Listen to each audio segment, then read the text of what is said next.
आजको यस भिडियोमा चाहिँ हामी इन्कम फ्रम इम्प्लोइमेन्ट जुन चाहिँ हाम्रो च्याप्टर नम्बर 8 मा रहेको छ त्यसको बारेमा हेर्नेछौँ, जसबाट चाहिँ फाइनल एक्जाममा नर्मली 10 to 12 मार्क्सको क्वेशन चाहिँ आइरहेको हुन्छ है त।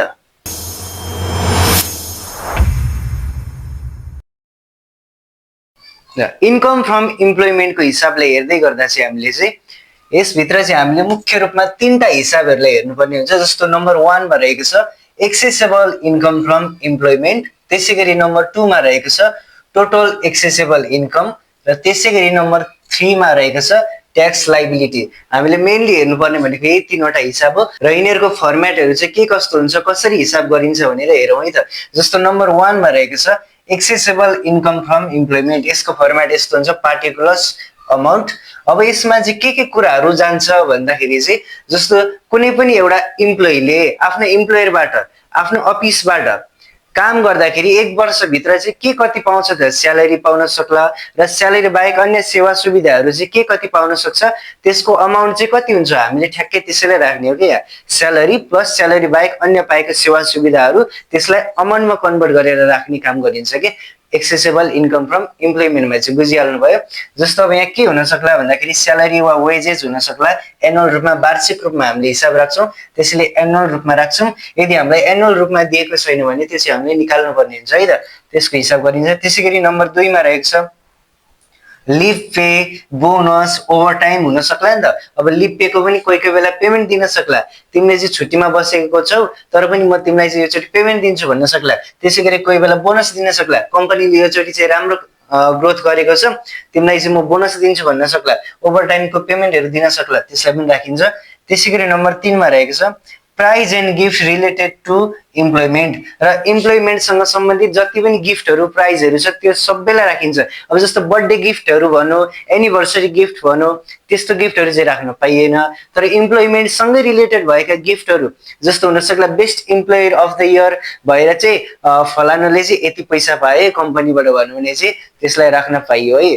तर बर्थडे गिफ्ट तथा पर्सनल गिफ्टहरू राख्न पाइएन, तर इम्प्लोइमेन्टसँग रिलेटेड भएका गिफ्टहरू चाहिँ सबै राख्नु पाइयो, बुझिहाल्नु भयो।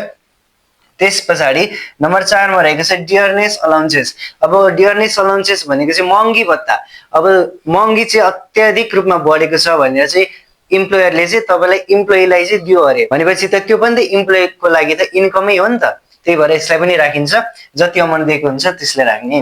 त्यसैगरी नम्बर 5 मा रहेको छ इन्ट्रेस्ट बेनिफिट, र इन्ट्रेस्ट बेनिफिटको बारेमा चाहिँ योभन्दा अगाडि त हामीले भिडियोमा पनि कभर गरिसकेका छौँ। आई होप तपाईँले त्यो भिडियो हेरिसक्नु भएको छैन भने कृपया गएर पहिला त्यो भिडियो चाहिँ हेरिसक्नु होला है। त्यहाँनिर हामीले इन्ट्रेस्ट बेनिफिट लगायत अन्य धेरै विषयवस्तु जुन इन्कम फ्रम इम्प्लोइमेन्टको हिसाब गर्दा चाहिन्छ त्यसको बारेमा बनाएका छौँ, कृपया त्यसलाई हेर्नु होला। एडभान्स टिडिएस, फाइनल टिडिएस जस्ता विषयवस्तुहरूको समेटेर हामीले भिडियो बनाएका छौँ, त्यसलाई हेर्नु होला। र इन्ट्रेस्ट बेनिफिट भनेको के हो भन्दाखेरि यदि तपाईँ इम्प्लोइ हो कुनै पनि एउटा कम्पनीको भने तपाईँले अफिससँग ऋण माग्न जानुभयो र ऋण माग्न जाँदा चाहिँ नर्मली मार्केटमा इन्ट्रेस्ट रेट चाहिँ तपाईँको 10% छ, तर तपाईँलाई चाहिँ तपाईँको अफिसले 8% मा दियो भने त 2% को त तपाईँलाई फाइदा भयो नि त। हो त्यही 2% चाहिँ इन्ट्रेस्ट बेनिफिट भनेर हामीले इन्कममा राख्नुपर्ने हुन्छ है त, र त्यसलाई जति अमाउन्ट हुन्छ त्यसलाई राख्ने। ठिक छ, यहाँनिर मैले दुईटा इन्ट्रेस्ट बेनिफिट राखेको छु, एउटै हो है त, तपाईँले त्यसरी बुझ्नु। त्यसै गरी कन्टिन्यू जाउँ। नम्बर 7 मा छ रिम्बर्समेन्ट अफ पर्सनल एक्सपेन्सेस। अब यो भनेको चाहिँ के हो भन्दा तपाईँको इम्प्लोइको पर्सनल रूपमा गरेको खर्चहरू, उसले पर्सनल रूपमा गर्नुपर्ने खर्चहरू चाहिँ अफिसले पे गरिदियो अरे भनेपछि त्यो पनि त इम्प्लोइको लागि त फाइदा हो नि, किनभने उसले तिर्नुपर्ने थियो तर उसको बिहाफमा चाहिँ अफिसले तिर्दियो भनेपछि त इम्प्लोइको लागि फाइदा भयो। र जे खर्चहरू चाहिँ अफिसले पे गरिदिएको हुन्छ पर्सनल रूपमा इम्प्लोइले गर्नुपर्ने खर्चहरू, त्यो सबै पनि त उसको लागि इन्कम हो नि त। हो त्यही भएर उसको लागि चाहिँ रिम्बर्समेन्ट अफ पर्सनल एक्सपेन्सेस पनि हामीले इन्कममा राख्छौँ। ठिक छ। त्यसै गरी नम्बर 8 मा रहेको छ amount of service of housekeeper, helper, gardener provided by employer. अब जस्तो कोही बेला कुनै अफिसले अलिकति ठुलै अफिस छ भने के गर्न सक्ला भन्दाखेरि तिमीलाई चाहिँ एकदमै साह्रो भएर म चाहिँ तिमीलाई एउटा हेल्पर दिन्छु, तिमीलाई एउटा असिस्टेन्ट दिन्छु, तिमीलाई चाहिँ एउटा म गार्डेनर दिन्छु घरको काम गर्नलाई, तिमीलाई म एउटा किचन हेल्पर दिन्छु भन्न सक्ला।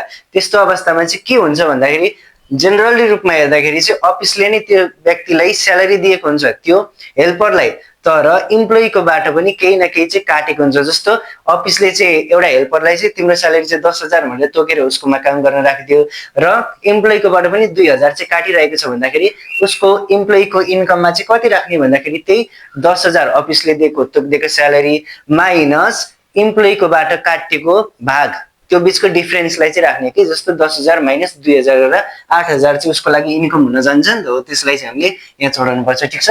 त्यसै गरी अर्को आयो नम्बर 9 मा दशैं अलाउन्सेस। अब दशैं अलाउन्सेसको चाहिँ के हुन्छ भन्दाखेरि नर्मली हामीले हिसाब गर्दै जाँदा गभर्नमेन्ट जब गरिरहेको छ यदि इम्प्लोइले भने त्यहाँनेरि आँखा चिम्लेर तपाईँले दशैं अलाउन्सेस हाल्नै पर्ने हुन्छ है, क्वेसनले भने पनि क्वेसनले नभने पनि। र यदि गभर्नमेन्ट इम्प्लोइ हो भनेको छ भने त्यसमा दशैं अलाउन्सेस राख्नै पर्छ। दशैं अलाउन्सेस कति राख्ने भन्दाखेरि 1 महिनाको स्यालेरी बराबर दशैं अलाउन्सेस राख्नु पर्यो। र यदि प्राइभेट इम्प्लोइ हो, प्राइभेट अफिसमा काम गरिरहेको छ भने चाहिँ क्वेसनले दियो भने राख्ने दशैं अलाउन्सेस, क्वेसनले दिएन भने नराख्ने है त। अब जस्तो यसमा पनि दशैं अलाउन्सेस यति है 10,000 भनेर डाइरेक्ट अमाउन्ट तोकिदियो भने चाहिँ डाइरेक्ट अमाउन्टै राख्ने। र यदि अमाउन्ट तोकेन भने र दशैं अलाउन्सेस मात्र भन्यो भने चाहिँ जेनरली 1 महिनाको स्यालेरी राखिन्छ है त यहाँ दशैं अलाउन्सेसमा। ठिक छ।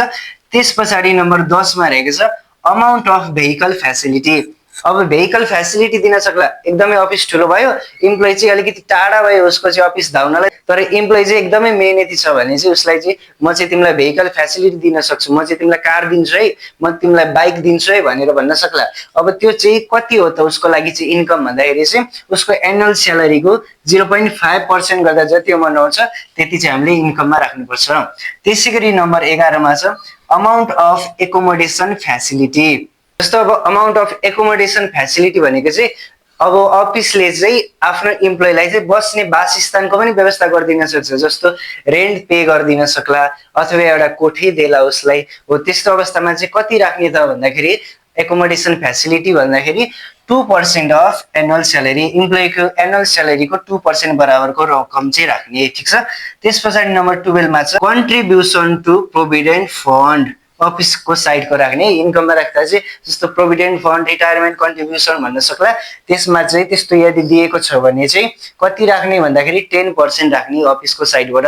गभर्नमेन्ट अफिसर हो, यदि गभर्नमेन्ट इम्प्लोइ हो भने आँखा चिम्लेर राख्ने नै राख्ने इन्कममा, तर यदि गभर्नमेन्ट अफिसर होइन भने चाहिँ क्वेसनले दिएको छ भने राख्ने, क्वेसनले दिएको छैन भने नराख्ने है त यसमा पनि।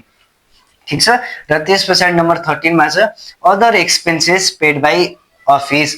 र यो बाहेक जति पनि अफिसले खर्च बिहोर्दिएको हुन्छ त्यो इम्प्लोइले पे गर्नुपर्ने खर्चहरू जति पनि अफिसले पे गरिदिएको हुन्छ त्यो सबै कुराहरू चाहिँ इन्कममा चढाउने। ठिक छ। र यसरी नै एकदमै सजिलो छ। जस्तो तपाईँ कुनै पनि एउटा अफिसको इम्प्लोइ भनेर सम्झिनु, तपाईँले स्यालेरी र अन्य सेवा सुविधाहरू के कति पाउनुहुन्छ त अफिसबाट त्यो सबै चाहिँ तपाईँले इन्कममा राख्ने हो। यसरी बुझ्नुहोस् न। र यति गरिसकेपछि चाहिँ हाम्रो एक्सेसेबल इन्कम फ्रम इम्प्लोइमेन्ट आउँछ है त। र एक्सेसेबल इन्कम निकालिसके पछाडि हामीले चाहिँ अब ट्याक्सेबल इन्कम क्याल्कुलेसन गर्नुपर्ने हुन्छ। त्यसको फर्मेट कस्तो हुन्छ भन्दाखेरि पार्टिकुलर्स, अमाउन्ट र अमाउन्ट हुन्छ। अब यसमा चाहिँ के गर्ने सबैभन्दा पहिला भन्दाखेरि जुन एक्सेसेबल इन्कम फ्रम इम्प्लोइमेन्ट आएको हुन्छ त्यसलाई राख्ने, र इम्प्लोइमेन्ट बाहेक यदि बिजनेस त्यसै गरी इन्भेस्टमेन्टबाट पनि इन्कम आएको छ भने त्यसलाई सबै इन्कमहरूलाई राख्ने, र सबै इन्कमलाई राखिसकेपछि जोडेर टोटल एक्सेसेबल इन्कम भनेर देखाउने। ठिक छ। र देखाइसकेपछि अब यति टोटल एक्सेसेबल इन्कम आइसके पछाडि यसमा चाहिँ 9 वटा कुराहरू घटाउनु पर्ने हुन्छ, जसलाई यसरी घटाउने। जस्तो लेस भन्ने, अलायबल रिडक्सन भन्ने। अब अलायबल रिडक्सन भित्र चाहिँ के राख्ने भन्दाखेरि एउटा राख्ने रिटायरमेन्ट कन्ट्रिब्युसन भनेर राख्ने। अब जस्तो यहाँ चाहिँ कुन कुन शीर्षकहरूलाई घटाइन्छ भनेर मात्रै बुझिराख्नुहोस् ल। यसलाई कसरी घटाइन्छ भन्ने कुरा हामी यस पछाडि हेरि नै हाल्नेछौँ। अहिले चाहिँ टपिक मात्रै याद गर्नुहोस् ल। जस्तो रिटायरमेन्ट कन्ट्रिब्युसन घटाइयो, त्यस पछाडि डोनेसन घटाइयो, यो 2टा घटाइयो यहाँनेरि, र बाँकी 7 वटा चाहिँ अदर्स रिडक्सन भनेर घटाइन्छ। त्यो 7 वटामा के हुन्छ भन्दाखेरि लाइफ इन्सुरेन्स प्रिमियम एलआइपी सम्झिनु एउटा घटाइन्छ। त्यसै गरी हेल्थ इन्सुरेन्स प्रिमियम एचआइपी सम्झिनु दोस्रो भयो, प्राइभेट बिल्डिङ इन्सुरेन्स तेस्रो भयो, रिमोट एरिया एक्जम्सन भनेर चौथो भयो, एक्जम्सन फर डिसेबल ट्याक्स पेयर भन्ने पाँचौं भयो, र त्यसै गरी एक्जम्पसन फर पेन्सन इन्कम 6औं भयो र एक्जम्पसन फर फोरेन अलाउन्सेस भनेर 7औं भयो र यति जतिवटा पनि अदर रिडक्सनको कुराहरू छ यसलाई टक्क जोडेर यहाँ राख्ने र टोटल एक्सेसेबल इन्कमको जति अमाउन्ट हुन्छ त्यसमा अलायबल रिडक्सनको 2टा अमाउन्ट घटाउने र अदर रिडक्सनको 7वटा अमाउन्ट घटाएर चाहिँ हामीले टोटल ट्याक्सेबल इन्कम निकाल्छौँ है त। र त्यसै गरी एक्सेसेबल इन्कम र ट्याक्सेबल इन्कम निकालिसके पछाडि अब हामीले तेस्रो नम्बरमा ट्याक्स लाइबिलिटिजको क्याल्कुलेसन गर्नुपर्ने हुन्छ। यसको फर्म्याट यस्तो हुन्छ जस्तो नेचुरल पर्सनको लागि जुन इन्कम फ्रम इम्प्लोइमेन्ट गरिन्छ हामीले कुनै पनि एउटा व्यक्तिको लागि सिंगल र कपल मानेर ट्याक्स रेट लगाउनु पर्ने हुन्छ। यसमा के हुन्छ भन्दाखेरि जस्तो फर्स्ट अप टु रुपीज 5 लाखमा सिंगलको लागि हेरौँ, सिंगलको लागि पहिलो 5 लाखसम्म 1% लगाइन्छ एसएसटी भनेर, ठिक छ। 5 लाख भन्दा एक्स्ट्रा 2 लाख थप्पेमा 10% र त्यो भन्दा एक्स्ट्रा 3 लाख थप्पेमा 20%, त्यो भन्दा एक्स्ट्रा 10 लाख थप्पेमा 30%, यहाँसम्म हाम्रो 20 लाख कम्प्लिट हुन्छ र त्यो भन्दा एक्स्ट्रा 30 लाख थप्पेमा 36%, यहाँसम्म हाम्रो 50 लाख कम्प्लिट हुन्छ र 50 लाख भन्दा माथि अब 50 लाख आएमा चाहिँ 39% ले ट्याक्स रेट लगाइन्छ। त्यसैगरी कपलको लागि पहिलो 6 लाखसम्म 1% लगाइन्छ एसएसटी, त्यस पछाडिको 2 लाख थप भएमा 10%, त्यस पछाडि 3 लाख आएमा 20%, त्यस पछाडि 9 लाख आएमा 30%, यहाँसम्म हाम्रो 20 लाख कम्प्लिट हुन्छ र त्यस पछाडिको 30 लाख आएमा 36%, यहाँसम्म 50 लाख कम्प्लिट हुन्छ र अब 50 लाख आएमा 39% ट्याक्स रेट लगाइन्छ। टक्क यसरी सिंगल अथवा कपल के मानेर गर्ने हो यहाँनिर राख्ने। र यहाँनिर सिंगल र कपलकोमा चाहिँ बुझ्नुपर्ने के छ भन्दा तपाईहरुले विवाहित र अविवाहितलाई चाहिँ नबुझ्नुस् है। यहाँ चाहिँ कसरी बुझ्नुस् भन्दाखेरि चाहिँ एकदमै सजिलोको लागि सिंगल भनेको चाहिँ यदि ल कपल हुनुहुन्छ 2 जना भने चाहिँ सिंगल भने चाहिँ एकजनाको मात्रै इन्कम सोर्स छ, एकजनाको मात्रै इन्कम सोर्स छ र त्यसको मात्रै एक्सेसेबल इन्कम र ट्याक्सेबल इन्कम क्याल्कुलेसन गरिन्छ र त्यहीबाट मात्रै ट्याक्स तिरिन्छ भने त्यो चाहिँ सिंगल। र 2 जना दम्पतिहरू मध्ये 2 जनाकै चाहिँ इन्कम पनि राखिन्छ र त्यही इन्कमबाट चाहिँ ट्याक्स तिरिन्छ भने चाहिँ कपल। एकजनाको मात्रै आम्दानीमा कर लगाइन्छ भने त्यसमा सिंगल मान्नु पर्यो र 2 जनाकै इन्कम छ र 2 जनाकै इन्कम पनि राखिएको छ र त्यसैमा कर लगाउने भने चाहिँ कपल मानेर जानुपर्ने हुन्छ है त यसमा चाहिँ। ल ठिक छ। र यति भइसके पछाडि हाम्रो जति अमाउन्ट आउँछ यसको क्याल्कुलेसन गरेर त्यसको अमाउन्ट यहाँनिर राख्ने र यसलाई भन्ने टोटल ट्याक्स लाइबिलिटिज भन्ने। र यसमा चाहिँ घटाउनु पर्ने कुराहरू पनि हुन्छ, जस्तो ट्याक्स तिर्नको लागि चाहिँ हामीले विभिन्न कुराहरू चाहिँ घटाउनु पर्छ कम ट्याक्स तिर्नलाई। जस्तो के हुन् त्यो कुराहरू भन्दाखेरि lace advance tax paid TDS. अब एडभान्स ट्याक्स पेड भनेको चाहिँ हामीले अलरेडी अगाडि नै सरकारले कर तिरिसकेका हुन्छौँ, अब फेरि किन कर तिर्ने भनेर त्यो करलाई चाहिँ घटाइन्छ टिडीएसलाई चाहिँ। त्यसैगरी रिबेट फर वुमेन रिबेट घटाइन्छ यदि कुनै पनि महिला मात्रै छ र उसको इन्कमको सोर्स चाहिँ इम्प्लोइमेन्ट मात्रै छ भने चाहिँ त्यस वुमेन रिबेट दिन्छ। अब यो के कति दिन्छ भन्ने हामी एकैछिन पछाडि हेरिहाल्छौँ। वुमेन रिबेट दिन्छ त्यसलाई पनि घटाउने, त्यसैगरी मेडिकल ट्याक्स क्रेडिट क्लेम गर्न पाइन्छ यसले घटाउने र फोरेन ट्याक्स क्रेडिट क्लेम गर्न पाइन्छ यसले पनि घटाउने। र टोटल ट्याक्स लाइबिलिटिजमा यी 4वटा कुराहरू घटाइसकेपछि हाम्रो आउँछ total tax payable to government आउँछ। यदि यो प्लसमा आयो भने टोटल ट्याक्स पेएबल र यदि यो माइनसमा आयो भने चाहिँ टोटल ट्याक्स रिफन्डेबल भनेर गर्नुपर्ने हुन्छ है त। ल यहाँनिर चाहिँ मैले नोट फर रिडक्सन राखिसकेको छु। हाम्रो सेकेन्ड नम्बर फर्म्याटमा चाहिँ दिएको आइटमहरूलाई चाहिँ के कसरी घटाउने भन्ने विषयमा छ। जस्तो नम्बर 1 मा रहेको छ यहाँ रिटायरमेन्ट कन्ट्रिब्युसन। हाम्रो सेकेन्ड फर्म्याटमा रहेको थियो रिटायरमेन्ट कन्ट्रिब्युसन, त्यसलाई चाहिँ कसरी घटाउने भन्दाखेरि अब रिटायरमेन्ट कन्ट्रिब्युसनको 2टा केस दिन सक्छ, एउटा प्रोभिडेन्ट फन्ड भनेर अर्को सोशल सेक्युरिटी फन्ड भनेर। प्राय चाहिँ प्रोभिडेन्ट फन्डकै केसहरू आउँछ, यो चाहिँ नर्मली आइरहेको हुँदैन, त्यसैले तपाईहरुले फोकस गर्दा चाहिँ प्रोभिडेन्ट फन्डलाई नै अलिकति बढी फोकस गर्नु होला है त। जस्तो प्रोभिडेन्ट फन्ड आयो भने चाहिँ कसरी गर्ने भन्दाखेरि चाहिँ 20% of annual salary plus CIT को अमाउन्ट क्वेसनले नै दिइरहेको हुन्छ, त्यही भएर त्यसको बढी ध्यान दिनुपर्ने आवश्यकता छैन। जस्तो 20% अफ एनुअल स्यालेरी चाहिँ गर्नु पर्यो। अब 20% अफ एनुअल स्यालेरी चाहिँ के हो भन्दाखेरि चाहिँ 10% अफिसले दिएको र 10% चाहिँ इम्प्लोइकोबाट काटेको भन्ने जेनरली एजम्पसन रहेको हुन्छ। र यदि क्वेसनले चाहिँ अफिसले चाहिँ 10% होइन 20% दिएको छ भन्दाखेरि त्यस्तो केसमा चाहिँ अफिसको 20% आफैमा भयो र इम्प्लोइको 10% गर्दाखेरि चाहिँ 30% राख्नुपर्ने हुन्छ। यो चाहिँ क्वेसन्स अनुसार राख्नुपर्ने हुन्छ।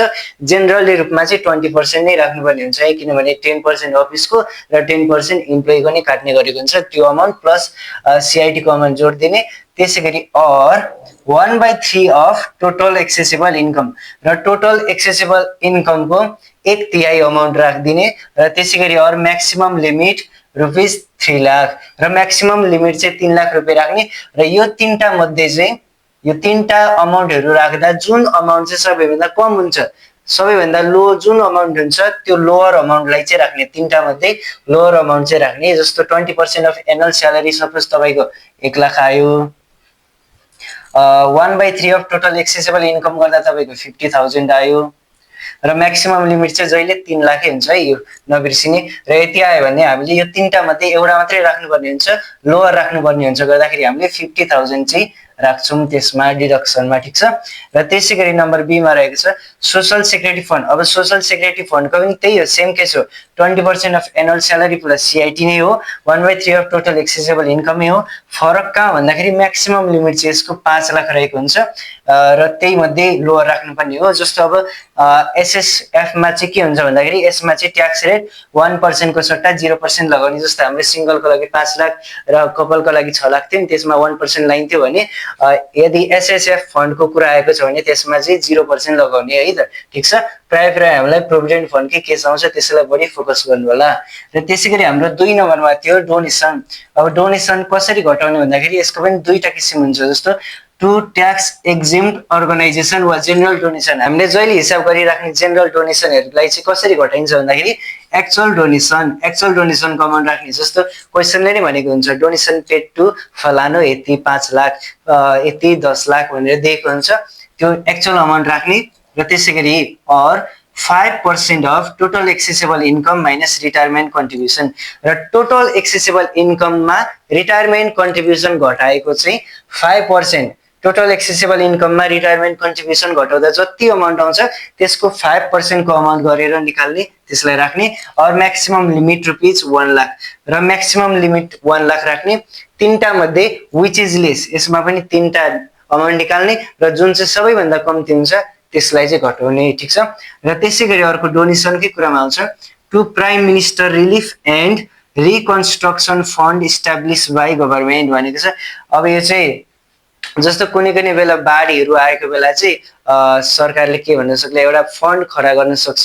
त्यस्तो अवस्थामा चाहिँ डोनेसन दिएको छ भने चाहिँ त्यस्तो अवस्थामा फुल्ली डिडक्टेड हुन्छ है। तपाईँले जति अमाउन्ट दिनुभयो त्यति नै डिडक्टेड हुन्छ, त्यसमा कुनै म्याक्सिमम लिमिटहरू हुँदैन। अब यसमा नोट के छ भन्दाखेरि डोनेसनको कुरामा निजी व्यक्ति संस्थालाई दिएको चाहिँ डोनेसन घटाउन पाइँदैन। अब तपाईँले निजी व्यक्तिलाई दिनुभयो, कुनै गरिबलाई भेटेर डोनेसन दिनुभयो भने त्यो घटाउन पाइएन। निजी क्लबहरूलाई दिनुभयो भने त्यो पनि घटाउन पाइएन। निजी विद्यालयलाई दिनुभयो भने त्यो पनि घटाउन पाइएन।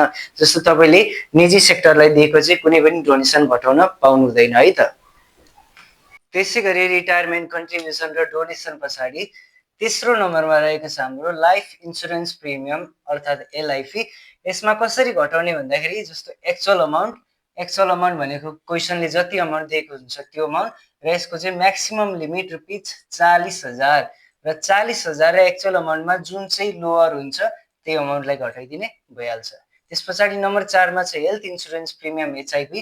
यसको पनि एक्चुअल अमाउन्ट जति दिएको हुन्छ त्यो र यसको म्याक्सिमम लिमिट 20,000 रहेको हुन्छ। दुईटा मध्ये जुन चाहिँ कम्ती हुन्छ त्यसैलाई घटाइदिने।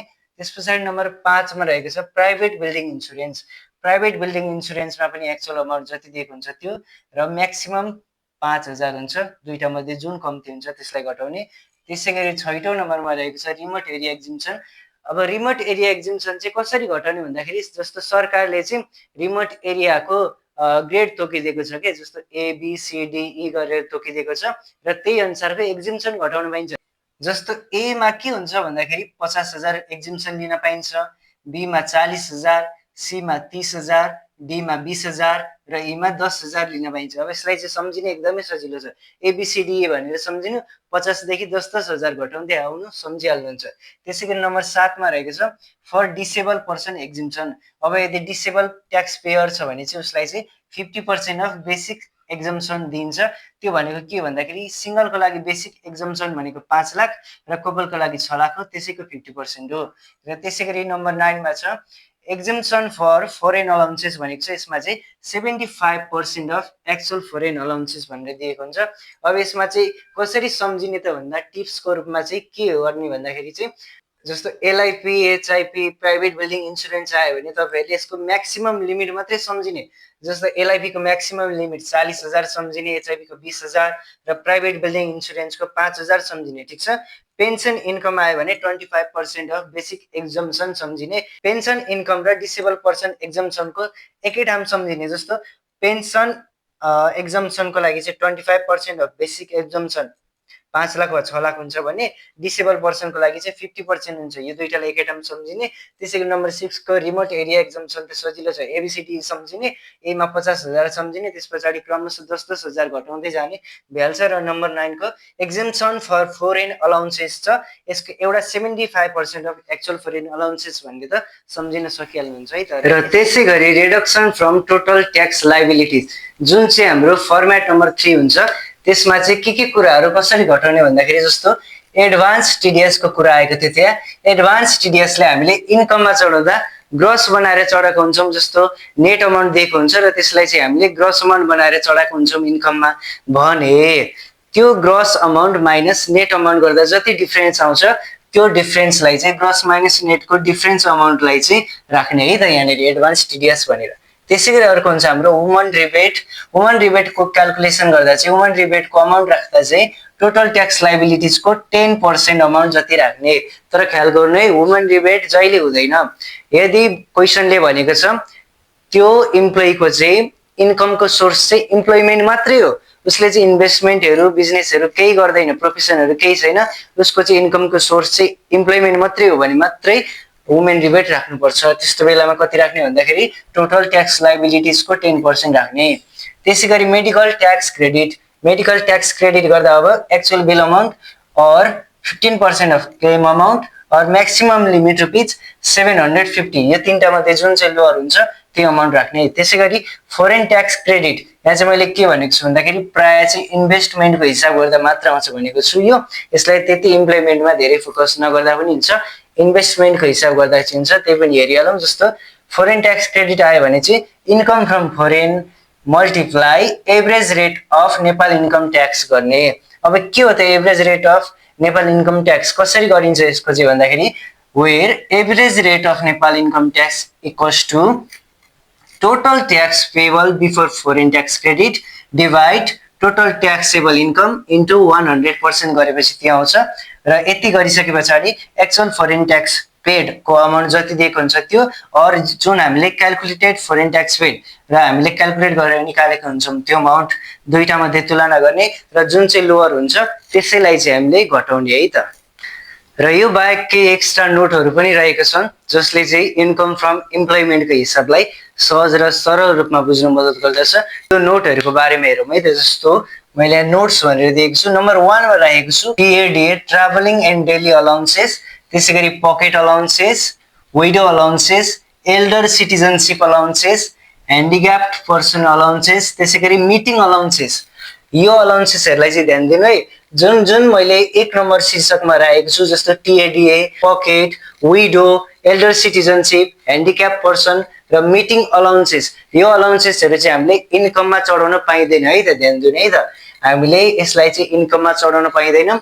यो बाहेक यति अलाउन्सेसहरू याद गर्नु र यो बाहेक चाहिँ प्राय अलाउन्सेसहरू चाहिँ इन्कममा चढाइन्छ है त। तपाईहरुले यति नचढ्ने मात्र याद गर्नुभयो भने पनि चढ्ने अलाउन्सेसहरू चाहिँ अटोमेटिकली रूपमा लेख्न आइहाल्छ। त्यसैले नचढ्ने अलाउन्सेसहरू चाहिँ याद गर्नुहोस्। जे नचढ्ने आइटमहरू हुन्छ हामीले यसको हिसाब गर्दा सबैभन्दा सर्वप्रथम त्यसलाई चाहिँ याद गर्नुहोस् र त्यो नचढ्ने छुटिसकेपछि चाहिँ बाँकी चाहिँ चढ्ने आइटम हुन्छ है त। यो चाहिँ एउटा टिप्स हो। त्यसैगरी final TDS items, final TDS सँग रिलेटेड आइटम्सहरू पनि इन्कममा नराख्ने। जे हुन्छ जुन अगाडि हामीले अगाडिको भिडियोमा फाइनल टीडीएस र एडभान्स टीडीएस को बारेमा भिडियो बनाएका थियौं, त्यसमा फाइनल टीडीएस को आइटमहरू कसरी याद गर्ने त्यो पनि मैले भनिसकेको थिएँ, टिप्स पनि दिएको थिएँ। र त्यो फाइनल टीडीएस को आइटमहरू चाहिँ चढाउन पाइँदैन इन्कममा, त्यसलाई पनि याद गर्ने।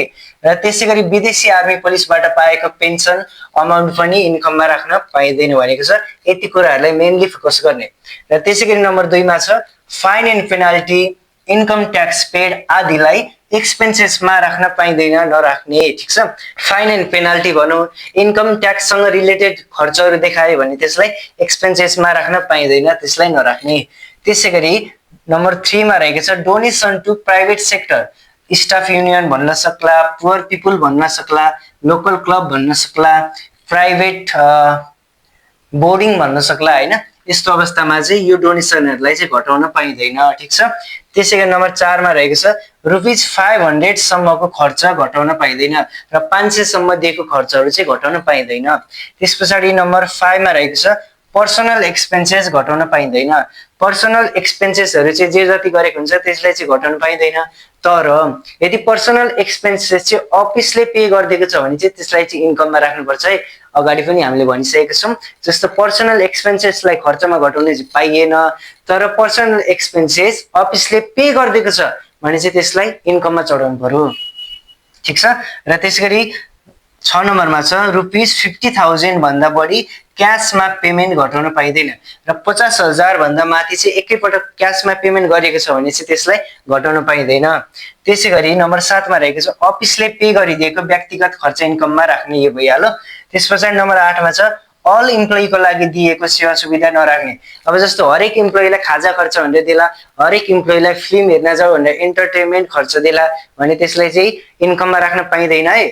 सबै इम्प्लोइलाई दियो भने त त्यो त सबैलाई फाइदा भयो नि त, तपाईँले व्यक्तिगत रूपमा त केही फाइदा भयो भएन हो। त्यही भएर सबै इम्प्लोइलाई दिएको, हरेक इम्प्लोइलाई दिएको सेवा सुविधाहरू चाहिँ घटाउन पाइएन। जुन एउटा मात्र इम्प्लोइलाई विशेष रूपमा तोकेर भनेको हुन्छ त्यसलाई मात्रै इन्कममा राख्नु पर्यो। ठिक छ। त्यस पछाडि नम्बर 9 मा छ एलआइपी एचआइपी आफ्नो मात्रै राख्ने। जस्तो परिवारको छोराछोरीकोहरू दिन नसक्ला त्यस्तो अवस्थामा एलआइपी एचआइपी चाहिँ आफ्नै मात्र राख्ने। त्यसैगरी नम्बर 10 मा रहेको छ अनएप्रुभ रिटायरमेन्ट फन्डमा जम्मा रकम अनली एड गर्ने, लिस्ट नगर्ने।